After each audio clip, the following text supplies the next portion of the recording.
सोलापूरच्या न्यू बुधवारपेठ परिसरातील कस्तुरबा उद्यान आणि कस्तुरबा भाजी मार्केटमधील विविध समस्यांची दखल घेत महापालिका आयुक्त डॉक्टर सचिन ओंबासे यांनी प्रत्यक्ष पाहणी केली।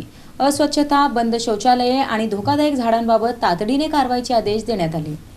न्यू बुधवारपेठ परिसरातील कस्तुरबा उद्यान आणि कस्तुरबा भाजी मार्केटमधील विविध समस्यांची दखल घेत महानगरपालिका आयुक्त डॉक्टर सचिन ओंबासे यांनी सोमवारी प्रत्यक्ष पाहणी केली। अस्वच्छता, बंद शौचालये, वाढलेली झुडपे आणि धोकादायक झाडांबाबत संबंधित विभागांना तातडीने कारवाईचे निर्देश देण्यात आले। नगरसेविका वंदना गायकवाड यांनी उद्यानातील अस्वच्छता व समाजकंटकांच्या वावराबाबत आयुक्तांचे लक्ष वेधले। त्यानंतर उद्यान परिसरातील झुडपे हटवून स्वच्छता मोहीम राबविण्याचे आदेश देण्यात आले। तसेच नागरिकांनी वॉकिंग ट्रॅक, ओपन जिम आणि चिल्ड्रन पार्कची मागणी केली। कस्तुरबा भाजी मार्केटमधील बंद अवस्थेतील स्त्री पुरुष शौचालयांची दुरुस्ती करून ती तातडीने सुरू करण्याचे निर्देशही आयुक्तांनी दिले। जुन्या इमारतीवर वाढलेली झाडे आणि गळणारे पत्रे यामुळे अपघाताचा धोका निर्माण झाल्याने धोकादायक झाडे हटविण्याचे आदेश देण्यात आले। यावेळी नगरसेविका वंदना गायकवाड, अजित गायकवाड, नगर अभियंता सारिका अकुलवार, विभागीय अधिकारी सुनीता हिबारे, उद्यान प्रमुख कोमल काशीद, आरोग्य निरीक्षक खाजप्पा कट्टीमनी तसेच विविध विभागाचे अधिकारी व कर्मचारी उपस्थित होते।